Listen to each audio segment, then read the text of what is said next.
പാട്ടൊക്കെ എങ്ങനെ പോകുന്നു ഇപ്പൊ? പാട്ടില്ല, പാട്ട് പാടാൻ പറ്റത്തില്ല ഇപ്പൊ.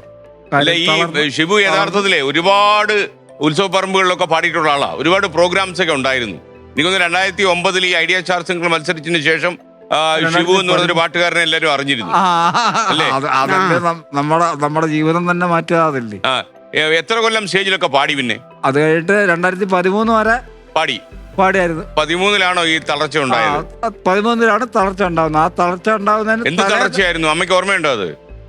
എന്തായിരുന്നു അത്? അത് BP, കൈ തളർന്നു. BP കൂടിയോ? BP കുറഞ്ഞു. രാത്രി അന്നും അവന് പരിപാടി ഉണ്ടായിരുന്നു തലേന്ന്. അങ്ങനെ രാത്രി വീട്ടിൽ വന്നു. 2 മണി കഴിഞ്ഞാ വീട്ടിൽ വന്നേ. വെളുപ്പിന് 2 മണിക്കോ? വെളുപ്പിന് 2 പ്രോഗ്രാമിന് പോയിരിക്കായിരുന്നു. ആയിരുന്നു. അങ്ങനെ വന്നു ഉറങ്ങാൻ കിടന്ന്, ആഹാരമൊന്നും കഴിച്ചില്ല, ഉറങ്ങാൻ കിടന്ന്. വെളുപ്പിന് ഞാനന്ന് ഈ മേശിരി വയ്ക്കാണ്ടാ വന്നേ. ഞാൻ വെളുപ്പിന് എണീച്ച് ആഹാരവും ചായയും കാപ്പിയും എല്ലാം ഉണ്ടാക്കി വെച്ചിട്ടേ പോകും. ഉണ്ടാക്കി ഇതേപോലെ എല്ലാം ചെയ്തു വെച്ചിട്ടേ പോകും. നമ്മൾ ഒരു സ്ഥലത്ത് ഒരു സാധനം വെച്ചാൽ അവിടെയേ അവൻ നോക്കൂ.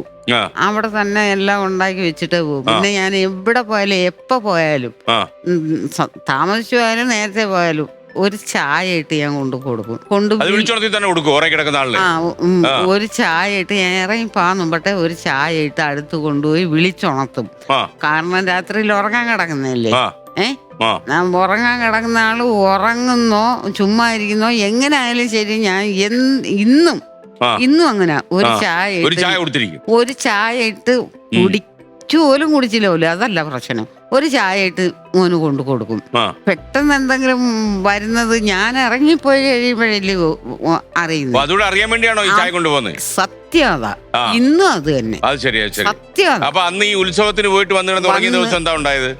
ഞാൻ ഇതേപോലെ ചായ ഇട്ട് അടുത്ത് കൊണ്ടുപോയി ഞാൻ വിളിച്ചപ്പോൾ വിളിയായിട്ട് ഇങ്ങനെ കൈകുത്തി കിടന്ന ഇതാ ഇരിക്കുന്ന ചായ. അമ്മ ഇറങ്ങി പോവുക, എല്ലാം എടുത്ത് വെച്ചിട്ടുണ്ട്. അമ്മ ഇറങ്ങി ജോലിക്ക് പോവുക. ഞാനും എല്ലാ ആഹാരവും എനിക്ക് 2 നേരം കഴിക്കാനുള്ളതും കവറിനകത്താക്കി വെച്ചിട്ടുണ്ട് എന്ന് പറഞ്ഞ് ഇവൻ ഇങ്ങനെ കൈകുത്തി തന്നെ എണീക്ക് നേരം അവിടെ നിൽക്കും. ചായ എടുത്ത് ഒരു കവളെങ്കിലും കുടിക്കുന്ന നേരം ഞാൻ നിൽക്കും. ഇങ്ങനെ കൈകുത്തി എണീച്ചിട്ട് വീണ്ടും ആ പാടെ അങ്ങ് വീണ് കേട്ടോ. കിടന്ന പായി തന്നെ അങ്ങ് വീണ്. അന്നേരം ഞാൻ വിളിച്ച് എണീച്ചിട്ട് വീണ്ടും ഉറങ്ങാൻ കിടക്കും വന്നു. ഇണീറ, എനിക്ക് ഇറങ്ങിപ്പോട്ടെ, സമയം പോയി. ഇണീരെന്ന് പറഞ്ഞ് ഞാൻ കയ്യെ പിടിച്ച് പൊക്കിയവൻ വീണ്ടും അങ്ങ് താഴെ വീണു. എന്നിട്ട് പിന്നെ എന്തു വന്ന് എനിക്കറിയത്തില്ല. വായിക്കൂടെ ഈളയും പതയും വിസർത്ത് കുമ്മി എന്തൊക്കെയാവുന്നെന്ന് എനിക്കറിയാൻ വയ്യ. പെട്ടെന്ന് തന്നെ അയൽത്തുകാരെ വിളിച്ച്, എൻ്റെ ആങ്ങളമാരെയും വിളിച്ച്, ഞാൻ കുറച്ച് പഞ്ചസാരയും ഉപ്പും എല്ലാം കൂടെ എടുത്ത് വെള്ളത്തിനകത്തിട്ട് കലക്കി കൊടുത്തണക്ക് ഇങ്ങനെ അങ്ങ് പോവുക. എന്നെ കൊണ്ട് തന്നെ പറ്റത്തില്ല. കവിളി കൂടെ അങ്ങ് പോവുക. പല്ലങ്ങ് കൊരുത്തുപോയി. പറഞ്ഞതെല്ലാം താമസമായി. അതിന് മുമ്പട്ടെ ഞങ്ങള് ആശുപത്രിയിലാക്കി. പിന്നെ എത്ര കാലം കിടന്നു ആശുപത്രിയില്?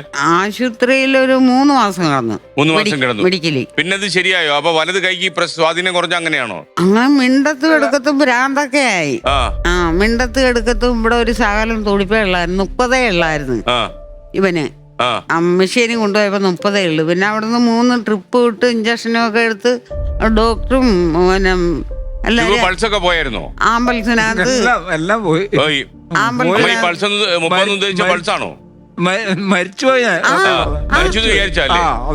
മെഷീനിൽ പോയപ്പോ ഡോക്ടർ പറഞ്ഞു ഇല്ല, ആള് കഴിഞ്ഞു, മെഡിക്കലിലേക്ക് എത്തത്തില്ല എന്ന് ഡോക്ടർ നേരിട്ട് പറഞ്ഞു. അങ്ങനെ ഇവിടുന്ന് ഡോക്ടറും നേഴ്സന്മാരും ഓട്സിനും കൊടുത്ത് ആംബുലൻസിനകത്ത് മെഡിക്കലിൽ കൊണ്ടുപോയി. അവിടെ കൊണ്ടുപോയി അവര് തന്നെ അഡ്മിറ്റ് ആക്കി. എനിക്ക് അത്രയ്ക്കുള്ള അറിവല്ലുള്ളൂ. ഞാൻ ഈ അമ്മയോട് ചോദിക്കാം. അത് ഷിബു ശരിക്കും അന്ന് 3 മാസം ആശുപത്രി കിടന്നതിന് ശേഷം വന്നു. പിന്നെ അപ്പൊ പിന്നീട് തിരിച്ച് വീട്ടിൽ വന്നതിന് ശേഷം പാട്ട് പാടാൻ ശ്രമിച്ചിരുന്നോ? പാട്ട് പാടാൻ ശ്രമിച്ചു. നല്ല പാട്ട് പാടണമെന്നൊക്കെ ഉണ്ട്. പക്ഷെ പാടുമ്പോഴത്തേക്ക് അങ്ങനെ ശ്വാസം മുട്ടലാവും. അത് ശരി. ശ്വാസം മുട്ടലാവും. പിന്നെ പാടാക്കത്തില്ല. അത് മാത്രമല്ല, ശ്രമിച്ചിട്ടുണ്ടല്ലേ? ശ്രമിക്കുന്നുണ്ട്, പക്ഷെ നടക്കത്തില്ല. ഇപ്പൊ ഈ അന്ന് തളർന്ന ഈ കൈയുടെ അവസ്ഥ എന്താണ്? കയ്യല്ല, ഒരു സൈഡ് മൊത്തത്തിൽ പോയി, ഒരു സൈഡ് മൊത്തം നടന്നു പോയി. എനിക്ക് ഓർമ്മയുണ്ട് അന്ന് ഷിബുവിന് യഥാർത്ഥത്തിൽ ഈ ഐഡിയ സ്റ്റാർ സിംഗറിന്ന് ഷിബു മത്സരത്തിൽ നിന്ന് ഔട്ടാവുന്നു. ഷിബു പറഞ്ഞിട്ട് ഔട്ടാക്കിച്ചാണല്ലോ. ഔട്ടാക്കിച്ചപ്പോ ഈ കൊച്ചിയിലെ ഗിരിധർ ആശുപത്രിയിൽ ഈ കണ്ണിന് ട്രീറ്റ്മെന്റുമായിട്ട് വന്ന അല്ലെ, കണ്ണിന്റെ കാഴ്ച പോയിട്ട്. അപ്പൊ ഈ അത് ശസ്ത്രക്രിയ കഴിഞ്ഞു. ഈ ഇപ്പൊ രണ്ട് കണ്ണുകളുടെ അവസ്ഥ എന്താണ് ഇപ്പോ? ഇപ്പൊ ഈ ഒരു കണ്ണ് ചെറിയ കാഴ്ചയുണ്ട്. എന്നെ കാണാൻ പറ്റുന്നുണ്ടോ? പറ്റുന്നുണ്ട്, പറ്റുന്നുണ്ട്. എനിക്ക് മറ്റേ കണ്ണോ? വലത്തെ കണ്ണോ? വലത്തെ കണ്ണ് നോക്കിയ ഒരു പാട പോലെ അതേ ഉള്ളൂ അല്ലെ, കാണാക്കത്തില്ല. ഓക്കെ. അപ്പൊ ആ കണ്ണിന് തീരെ കാഴ്ചയില്ല. അപ്പൊ ഈ സർജറി ചെയ്ത കണ്ണ് ഇടത്തെ കണ്ണാണ് അല്ലേ? ആ കണ്ണിന് കുറച്ചൊരു കാഴ്ചയുണ്ട്, ചെറിയ കാഴ്ചയുണ്ട്. അതുകൊണ്ടല്ലേ ശ്രീകണ്ഠൻ നായർ സാറിനെ തന്നെ കാണുന്നത്. ഓക്കെ, സന്തോഷം. ശിവനെ കാണാൻ പറ്റുന്നു എന്നറിയുമ്പോൾ എനിക്ക് സന്തോഷമുണ്ട്. എനിക്കൊന്ന് ഓർമ്മയുണ്ട് ഗിരിധർ ആശുപത്രിയിലൊക്കെ. കാരണം ഞാൻ ഏതാണ്ട് ശിവ് പാടി അവിടെ സ്റ്റേജിലൊക്കെ അലക്കുമ്പോഴാണ് ഞാൻ ഏഷ്യാനെറ്റ് വിട്ട് പുറത്തോട്ട് പോകുന്നത്. അപ്പൊ എനിക്ക് ഓർമ്മയുണ്ട്. ശിവുവിന്റെ ഒരു ചെറുപ്പമൊക്കെ എങ്ങനെയായിരുന്നു? വിദ്യാഭ്യാസമൊക്കെ ചെയ്തത് എവിടെയായിരുന്നു? ഞാന് വർക്കലയും തിരുവനന്തപുരം രണ്ട് ഭാഗത്തായിട്ടാണ് വിദ്യാഭ്യാസം ചെയ്തത്. ഓക്കെ. അത് ഈ 10ാം ക്ലാസ് എന്ന് പറയുന്നത് ഈ സ്ക്രൈബിനെ കൊണ്ട് എഴുതിക്കുന്നോണ്ട് ഞാൻ തോറ്റുപോയി. ഓക്കെ. അമ്മയ്ക്ക് ഒരു മകനല്ലേ? ഒരു മകൻ. എനിക്കൊന്ന് ഇയാളുടെ 2 വയസ്സുള്ളപ്പോ തന്നെ ഇയാളുടെ അച്ഛൻ മരിച്ചുപോയി അല്ലേ? അപ്പം എന്ത് ജോലി ചെയ്ത അമ്മ ഇദ്ദേഹത്തെ വളർത്തിയെടുത്തത്? ഞാൻ ജോലിക്കെന്ന് പറഞ്ഞാ പല ജോലിക്കും ഞാൻ പക്ഷെ ഈ 11 വർഷം കൊണ്ട് ഞാൻ മേസ്തിരിമായി കഴിഞ്ഞു പോകുന്നില്ല. പിന്നെ പോച്ചേർക്കാനും പിന്നെ വീട് പണിക്ക്. എത്ര രൂപയൊക്കെ കിട്ടും ഒരു ദിവസം?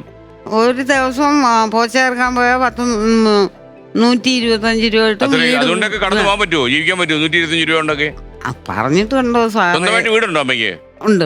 ഉണ്ട്. വാതി കയറി കിടക്കാം അല്ലേ? പിന്നെ അല്ലാതെയുള്ള പണിക്ക് പോയാൽ അല്ല, ഒരു ചോർച്ചയൊന്നും ഇല്ലാത്തൊരു വീട് തന്നെയാണോ? ചോർച്ച ഇപ്പൊ ഇല്ല. അത് 2 ആഴ്ച കൊണ്ട് എറണാകുളത്ത് നിന്ന് ഒരു സാറ് വന്ന് മേക്കൂര റെഡിയാക്കുന്നത്. എവിടുന്ന് വന്ന സാറാ അത്? എറണാകുളത്ത് ഒരു മുകേഷ് എന്ന് പറഞ്ഞിട്ടൊരു സാറ് വന്ന. സാർ എങ്ങനെ അവിടെ വരാൻ കാരണം? അത് ഇത് കണ്ടു വന്നതാ. ഓ, നമ്മുടെ ഈ കാര്യങ്ങളൊക്കെ അറിഞ്ഞിട്ട് വന്നതല്ലേ? വന്നതാ. ഓക്കെ. എനിക്ക് തോന്നുന്നു ശിവുന്റെ വാർത്തകളൊക്കെ ഓൺലൈനിലൊക്കെ വന്നെന്ന് തോന്നുന്നു. അങ്ങനെ വന്നതല്ലേ? ഓക്കെ, നന്നായി. ഇപ്പം ഒരു അടച്ചുറപ്പുള്ള വീടായി അല്ലേ?